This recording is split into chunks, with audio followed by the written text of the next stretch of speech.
네, 안녕하십니까. 멘탈헬스 코리아 피어 스페셜리스트 문다나입니다. 저는 고등학교 때부터 대학교를 다니는 지금까지 우울증으로 정신건강의학과를 이용하고 있는 정신건강 소비자입니다. 먼저 이 자리에 소개된 저를 소개해드리자면, 감사하게도 부족한 저를 다양한 매체와 언론에서 불러주셔서 목소리를 낼 수 있는 기회를 제공해 주셨습니다. 혹 모두들 기회가 되신다면 찾아봐 주셔도 감사할 것 같습니다. 위에 저를 스페셜리스트라고 칭해왔는데요. 저는 사실 피어 스페셜리스트로 활동하고 있습니다. 이어서 제가 피어 스페셜리스트 분에 대해서 소개해 보도록 하겠습니다. 멘탈헬스 코리아를 조금 알고 계신 분들께서는 아프기만 하면 피어 스페셜리스트라고 알고 계실 수도 있겠습니다. 하지만 아닙니다. 아픔을 가졌다고 누구나 피어 스페셜리스트가 되지는 않으니까요. 피어 스페셜리스트는 아픔을 나의 강점으로 여기고 그 아픔을 가지고 성장하고 타인의 아픔까지도 인정하며 함께 아파하고 회복해 나갑니다. 부끄러워하고 숨기는 것이 아닌 당연한 내 삶의 일부로 여기며 당당히 아픔의 시간을 겪으며 한층 더 두터운 내 삶을 만들어 나가죠. 그리고 누군가에게 그러한 아픔과 회복의 롤모델이 되어줍니다. 제가 정신건강의학과 치료를 받으면서 병원 의존적인 정신건강 치료와 관리를 해야만 했던 이유와 그 현실에 대한 고찰을 나누려고 합니다. 제가 처음 정신건강의학과에 방문하게 된 계기는 대면상담 선생님의 권유였습니다. 계속되는 우울감과 자해행동, 자살사고 등의 이유로 상담치료와 함께 약물치료가 병행되면 좋겠다는 대면상담 선생님의 말씀에 따라 동네의 작은 정신건강의학과에 가게 되었고 진료와 검사를 통해 약물치료를 시작하게 되었습니다.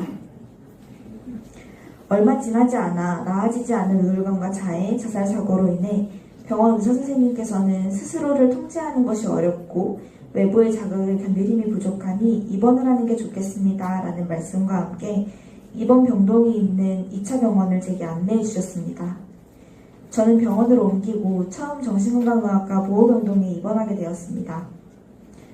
처음 입원해본 병동에서의 생활은 조금 두려웠지만 편안했고 폭발할 것 같던 제 상황을 조금 잠잠히 만들어주는 효과를 얻었습니다. 위태로웠던 시기를 잘 넘기고 퇴원하며 병동 문을 나설 때 저는 다시 이 문을 열고 들어오지 않을 것이라고 생각했습니다. 그 후 저는 예상과는 달리 3년이라는 시간 동안 길면 6개월, 짧으면 2, 3개월 간격으로 병동 퇴원을 반복하게 되었습니다. 퇴원 후 회복된 컨디션으로 저는 다시 일상에 몰두했고 일상을 살아가며 조금만 힘든 상황에 놓이거나 컨디션이 떨어지게 되면 다시 입원을 떠올렸습니다. 그리고는 도망치듯 세상과의 모든 것을 단절시키고 병원으로 입원하고는 했습니다.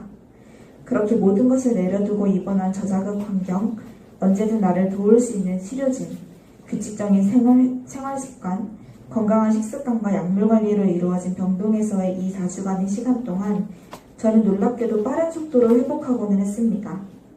하지만 문제는 이 과정이 계속해서 반복되었다는 것입니다. 급속도로 나아지고 급속도로 나빠지기를 반복하면서 나는 평생 입퇴원만 반복하며 살아가면 어쩌지? 라는 불안함도 제 안에는 생겨났었습니다. 점점 병동은 제게 치료를 위한 곳이 아닌 회피가 되는 도피처가 되고는 했습니다. 이는 저 혼자만의 고민 문제가 아니었습니다. 이번 병동 내에서는 저와 같은 이유로 병동에서 마주치게 되는 수많은 청년들이 있었습니다. 반복적인 입퇴원으로 인해 지난 입원 때 만났던 병동 환자를 이번 입원 때도 만나게 되고 다음 입원 때도 또 만나게 되는 일은 허다했습니다. 저를 비롯한 수많은 청소년 청년들이 병원에 의존하며 반복적으로 입퇴원을 하게 되는 이유는 무엇일까요? 제 경우에는 병원뿐만 아니라 약물에도 많은 의존을 했었습니다. 처음으로 갔던 동네 작은 의원에서는 17살인 제게 하루에 10알도 넘는 약을 처방해 주었습니다. 몇 개월간 꾸준히 약물을 복용하며 제가 느낀 것은 나아지는 것이 아니라 제 상태가 더욱더 죽고 싶고 충동적이어지고 약물에 집착하게 되는 저의 모습이었습니다. 약이 없으면 살 수 없을 거라는 생각에 빠져서 약을 먹는 것조차 아까운 마음에 약을 모으기 시작했습니다. 약물 관리가 제대로 되지 않으니 집에는 나날이 약물이 쌓이기 시작했습니다. 쌓여있는 다량의 약물을 볼 때면 자살 충동이 일어나고는 했습니다. 내가 이 약을 왜 먹고 있는지, 무슨 효과가 있는지는 알지 못한 채 약물의 개수에만 의존하며 약을 줄이면 안 될 거라는 두려움에 휩싸이기도 했습니다. 내가 무슨 약을 왜 먹는지, 이 약이 나에게 무슨 효과를 가져다 주는지 저는 알지 못했습니다. 약물에 대한 주치의의 설명과 안내가 부족했기 때문이고, 환자이자 소비자였던 제가 주체적으로 회복과 치료에 응하지 않았기 때문일 거라 생각합니다. 병동에 입원을 하게 되고 안전하고 치료에 최적화된 환경에서 치료를 받는 과정은 좋은 효과를 줍니다. 병원마다 차이가 있지만 면담과 치료, 프로그램 등을 통해 회복의 시간을 가지게 됩니다. 하지만 문제는 퇴원 과정에서 발생합니다. 그렇게 안전하고 규칙적이고 위험이 적은 병동 안에서 생활하다가 병원 밖으로 나가게 되면 온갖 자극과 스트레스에 갑자기 노출되게 됩니다. 하지만 병원에서는 병원 밖의 환경에 적응할 수 있도록 퇴원의 준비를 충분히 도와주지 않는 경우가 많습니다. 그렇기에 퇴원 후에 재입원율이 높아질 수밖에 없다고 생각합니다. 병원과 약물에 의지하며 지냈던 저는 이제는 건강의 일상을 유지하며 병원 치료를 병행하기 위해 노력하고 있는데요. 그럴 수 있었던 이유와 방법을 공유하도록 하겠습니다. 약물에 대한 의존과 건강하지 못한 약물 관리는 저를 더 어려움 속에 가두게 되었고, 병원을 옮긴 후 약물의 용량과 개수를 줄이고 약을 먹는 습관과 약에 대한 저의 인식을 주치의와의 상담을 통해 바꾸어 나가기 시작했습니다. 또한 퇴원 후의 일상을 고려하여 어떻게 병원 밖의 환경에 적응해 나갈 것인지 치료진과 많은 상의를 하며 계획을 세웠습니다. 스스로 밥과 약을 챙겨 먹고 잠을 자는 습관, 운동을 하는 습관을 들이는 것에 초점을 맞추었습니다. 나에게 찾아오는 스트레스 자극들을 피하지 않고 어떻게 소화해내야 할지도 담당 전공의와 면담을 통해 많이 다뤄보았습니다.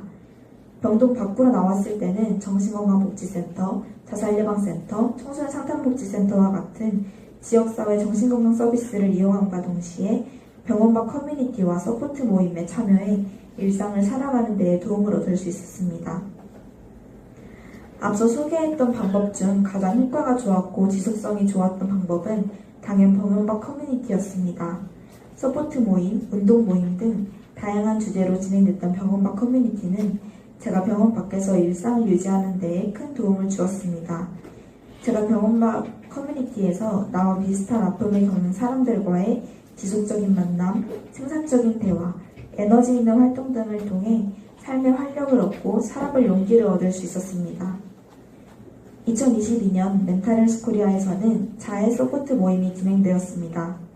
자해를 경험했던 또는 자해를 경험하고 있는 여러 사람들이 모여서 자신의 아픔을 오픈하고 서로의 아픔을 듣고 나누며 지지하고 또 한 주를 살아내는 과정들을 나누는 모임이었습니다. 우려하기도 했습니다. 서로의 트리거가 되지는 않을까? 내 아픔을 더 부각시키느라 자해 행동이 심해지지는 않을까 하고요. 하지만 멘탈헬스 코리아의 자해 서포트 모임에서는 진솔하게 우리의 이야기가 오고 갔습니다. 눈물과 위로, 웃음과 용기가 가득했습니다. 실제로 우리는 서포트 모임 기간 동안 자해 행동이 아닌 다른 대체 행동을 찾아 도전해보았고 자해 횟수가 줄어들었음을 확인할 수 있었습니다. 2024년 멘탈헬스 코리아에서는 운동 커뮤니티도 시작하였는데요. 라이딩, 러닝, 볼링 등 다양한 분야의 운동 커뮤니티 모임을 진행하며 정신건강과 떼어놓을 수 없는 운동을 다 함께 즐기며 서로 응원하며 해내고 있습니다. 이러한 커뮤니티를 다 함께 즐기며 서로 응원하며 해내고 있습니다. 이러한 커뮤니티는 서로 다른 아픔을 가진 사람들이 모여 서로를 공감하고 위로할 수 있으며 스스로의 아픔을 더욱더 잘 돌보며 살아갈 수 있는 계기가 됩니다. 또한 환자와 내담자의 자리가 아닌 한 존재로서 관계하고 살아가며 사회에 적응하는 경험을 할 수 있습니다. 앞으로도 멘탈헬스 코리아에서는 다양한 병원 밖 커뮤니티를 세워나가 청소년과 청년들이 병원에만 의존하지 않아도 일상을 유지하며 살아갈 수 있도록 함께할 방법을 찾아 나갈 것입니다. 이와 같은 커뮤니티들이 활성화되기 위해 우리가 가져야 할 것은 연결과 협력입니다. 학교, 상담실, 정신건강복지센터, 자살예방센터, 병원 등에서 일상에서 어려움을 가지고 있는 사람을 병원과 커뮤니티로 연결시켜주는 것이 필요합니다. 아무리 많은 커뮤니티들이 존재한다고 해도 이용자들이 없으면 소용이 없습니다. 현재는 병원과 학교, 지역사회 정신건강기관에서는 기관 내에서 또는 병원 내에서 상담센터 내에서 할 수 있는 프로그램들에 참여를 집중시키고 있습니다. 하지만 우리는 기관, 병원이 아닌 이 사회에서 건강히 살아내는 연습을 할 필요가 있습니다. 이용자들이 기관과 병원 내에서는 내담자로서, 환자로서의 나를 바라보게 됩니다. 하지만 병원과 커뮤니티에서는 아픔을 가지고 있는 한 사회의 구성원으로서 나를 바라보고 인식할 수 있다고 생각합니다.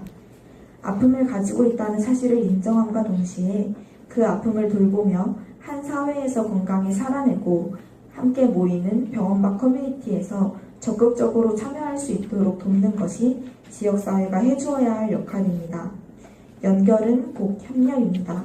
국가기관과 병원에만 집중된 케어 시스템이 아닌 비영리기관과 민간단체를 통한 주도적 회복과 유지 시스템도 함께 도입되어야 합니다.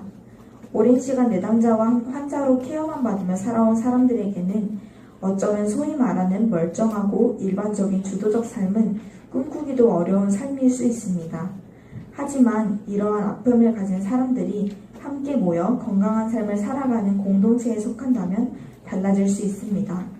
어느 곳에 치우치지 않도록 함께 협력하는 태도로 지원과 연계가 확대되는 방향성이 필요하다고 생각합니다.